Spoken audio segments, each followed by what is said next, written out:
Ma'asai, or Acts, chapter 15. And certain men came down from Yehuda and were teaching the brothers, unless you are circumcised according to the practice of Moshe, you're unable to be saved.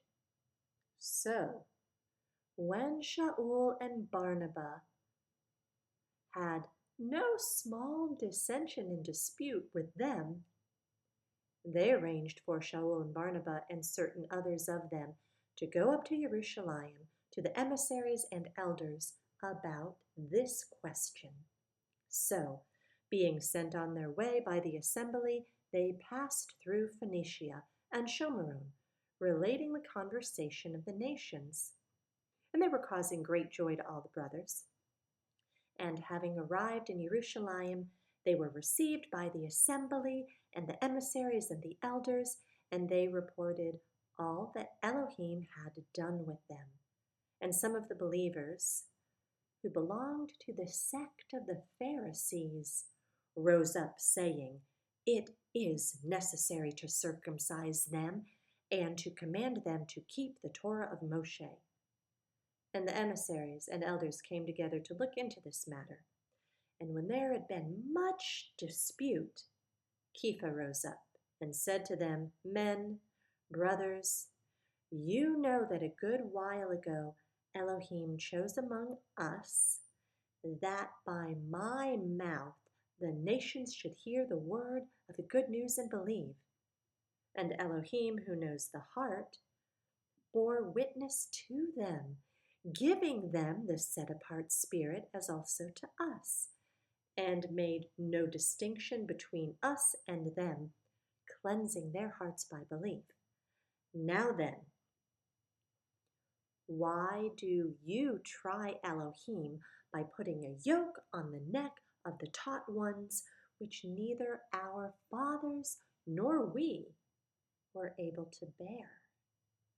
But through the favor of the Master Yeshua Messiah, we trust to be saved in the same way as they." And all the crowd was silent and were listening to Barnabas and Sha'ul, declaring how many miracles and wonders Elohim did among the nations through them. And after they were silent,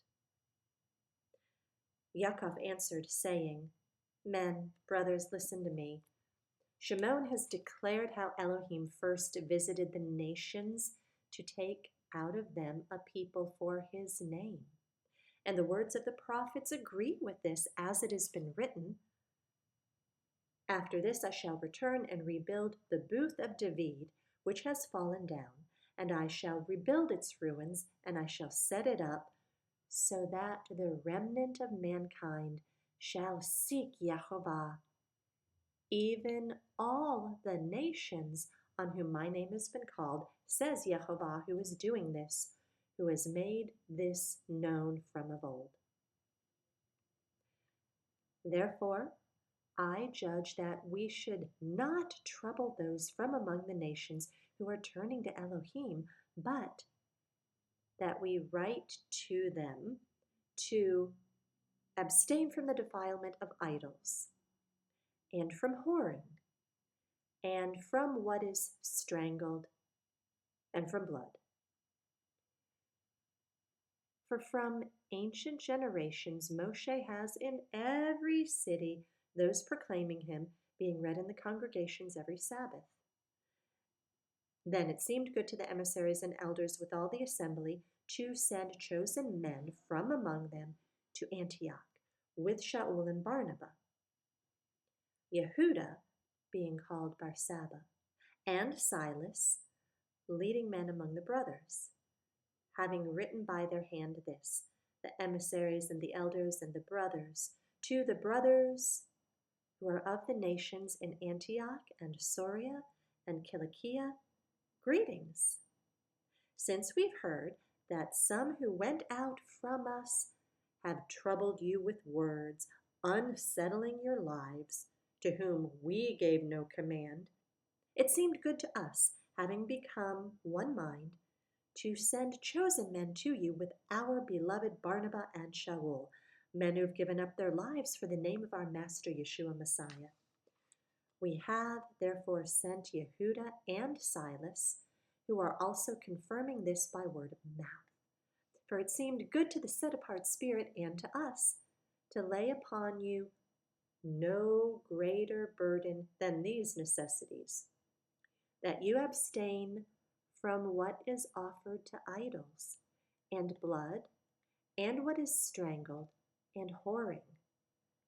If you keep yourselves from these, you shall do well. Be strong. They, therefore, being sent off, went to Antioch, and having gathered the crowd together, they delivered the letter. And having read it, they rejoiced over its encouragement. And Yehuda and Silas, being themselves also prophets, encouraged the brothers with many words and strengthened them. And having spent some time, they were sent back in peace from the brothers to the emissaries. But it seemed good to Silas to remain. And Sha'ul and Barnabas continued in Antioch, teaching and bringing with many others also the good news, the word of Yehovah. And after some days, Sha'ul said to Barnabas, "Let us now go back and visit our brothers in every city where we proclaimed the word of Yehovah and see how they are." And Barnabas purposed to take with them Yohanan, called Marcos. But Sha'ul thought it not fit to take with them the one who withdrew from them in Pamphylia and had not gone with them to the work. Sharp feeling therefore came to be, so they parted from one another. And so Barnabas took Marcos and sailed to Cyprus, and Sha'ul chose Silas and went off, being committed by the brothers to the favor of Elohim. And he went through Syria and Cilicia, strengthening the assemblies. Chapter 16. And he came to Derbe and Lystra, and see a certain taught one was there, named Timotheus, the son of a certain Yehudi woman who believed, but his father was a Greek, who was well spoken of by brothers who were at Lystra and Iconium. Sha'ul wished to have this one go with him, and he took him and circumcised him because of the Yahudim who were in those places, for they knew that his father was Greek. And as they went through the cities, they delivered to them the regulations to keep, which were decided by the emissaries and elders at Jerusalem. Then, indeed, the assemblies were strengthened in the belief and increased in number every day. And having passed through Phrygia and the Galatian country, they were forbidden by the set-apart Spirit to speak the word in Asia. But when they came to Mysia, they tried to go into Bithynia, but the Spirit did not allow them. And having passed by Mysia, they came down to Troas. And in the night a vision appeared to Sha'ul. A man of Macedonia was standing, begging him and saying, "Come over to Macedonia and help us." And when he saw the vision, immediately we sought to go to Macedonia, concluding that the Master had called us to bring the good news to them.